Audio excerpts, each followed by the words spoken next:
Welkom in Schotland, het land van doedelzakken, kilts en whisky. Maar wat maakt dit land nou echt uniek? Wij zijn Thomas, Leon en Cathelijn. En wij zijn afgereisd naar Schotland om precies daarachter te komen. In deze driedelige documentaire gaan we ons verdiepen in de populariteit van tradities en cultuur en de continue strijd voor onafhankelijkheid. Op onze reis komen wij prachtige natuur, gezelligheid en vooral interessante mensen tegen. Dit is Scotland Unveiled.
Hi, my name is Macmillan. I'm a senior lecturer in Gaelic here at the University of Glasgow.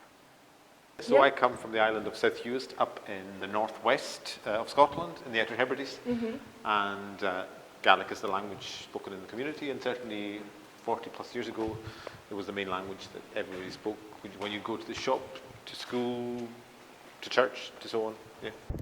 So I speak Gaelic to my children. Yeah. I think it's quite important to pass on, especially a minority language, so I speak Gaelic to them. Do you notice that the language is disappearing in Scotland? So I wouldn't use the word disappearing. I think it's changing, and the kind of the way that the language is spoken is changing. So when I was growing up, you'd have people going to the shops, and you would know people who spoke the language. But I suppose the demographics in some of those rural areas are changing, and people are moving in, people have left to get jobs and so on. So there's changing, but it's also, so maybe the traditional heartland communities aren't as strong as they used to be, but more people are learning. And I think in the cities such as Glasgow and Edinburgh and Inverness, hubs are starting where people go to speak the language, and kind of those who want to learn the language and speak the language. So you're almost opting into a culture rather than being surrounded by a culture, which is in the Highlands and Islands. But it's also important to say, I think it's really important to learn from those communities and support them. And here at the University of Glasgow, we've been very lucky to work with a community in South Uist, where we're sending students, and some of them are there at the moment, where they've been learning Gaelic here at the university for 6 or 7 months, and then they're going for a 3-week immersion in Uist, just speaking to the members of the community, just seeing how Gaelic is used as a living language. Vanaf de middeleeuwen tot aan ongeveer de 18e eeuw sprak bijna iedereen in Schotland Gaelic. Tegenwoordig zijn er nog maar 50.000 tot ongeveer 60.000 man op een populatie van 5 miljoen. Hoe goed spreken de mensen uit Schotland zelf de taal? Om daarachter te komen sta ik vandaag midden in het centrum van Glasgow met de vraag of mensen dit kunnen vertalen, namelijk have a nice day. Can you translate this for me? No, I do not know what that means. Not a clue. No. Something to do with love? Was Glastra math doet? En dat is een stad. Glastra math doet? Nu nou het is bijna. Well, is it Dutch or German? Dutch? No. No. Some sort of Scandinavian. It's in Gaelic. Yeah. Oh wow. I can't do Gaelic. So this is Scots Gaelic. Yeah, it is. Have you ever learned Scots Gaelic?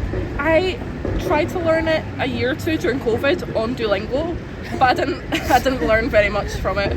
Oh, I'm dumb. I didn't learn it. I learned a bit in primary school. Yeah? That was years ago. So. Yeah, don't remember anything. Have you ever learned it? You don't get taught it at school. It's not, you don't have to teach it. It doesn't really get used in the west of Scotland at all, so I no need to don't know or understand it at all. Een van de plekken waar je Gaelic kan leren is hier, bij de Language Hub in Glasgow, waar ik een afspraak heb met linguiste en taaldocent Michelle Gordon. Welcome to the Language Hub in Welkom. So, as you can see, we have a cafe on site, and the heart of our space is our multilingual lending library, which of course also stocks some Gaelic books. Well, from a personal point of view, I think Gaelic is a highly political issue for many people because it is seen as pushing towards Scottish. It goes hand in hand with Scottish independence, being anti-English, all these kind of sentiments are very often thrown into it, and then obviously also the core question of what is Gaelic good for. But there's also the aspect of why Scotland, or so many people in Scotland, are against having a home language, a heritage language, which Gaelic is. And I'm all for supporting it because as a linguist, I don't want languages to die out. We have already lost so many around the globe.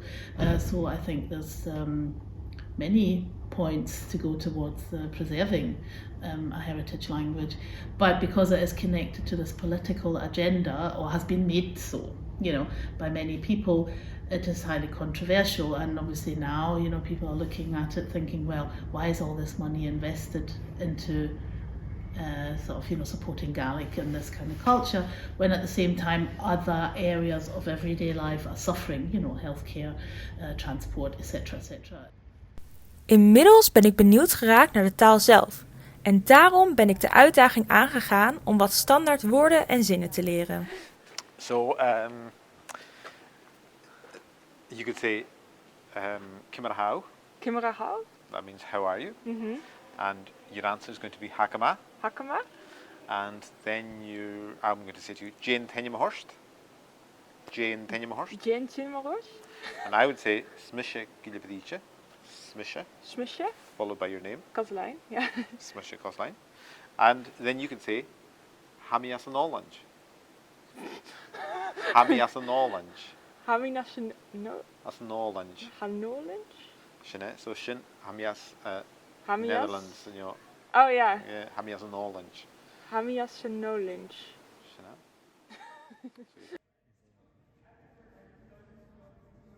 Do you also think that it's a shame that you don't hear it as much as in the history? So in the 18th century it was spoken a lot around Scotland. Do you think it's a shame that's not the case right now? Yeah, it is. It is a shame, I think.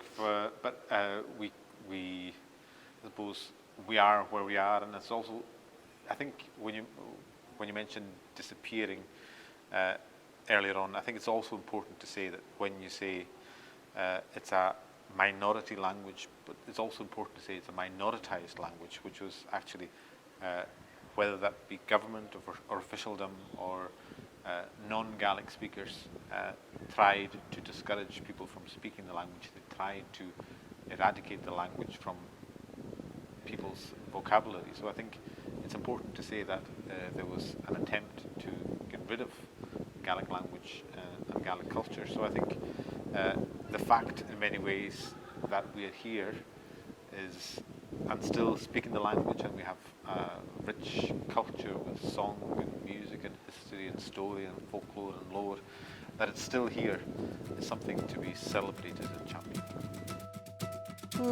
Ze shinne vallen na trafa, ik smeesje nam huiek en wou nam op.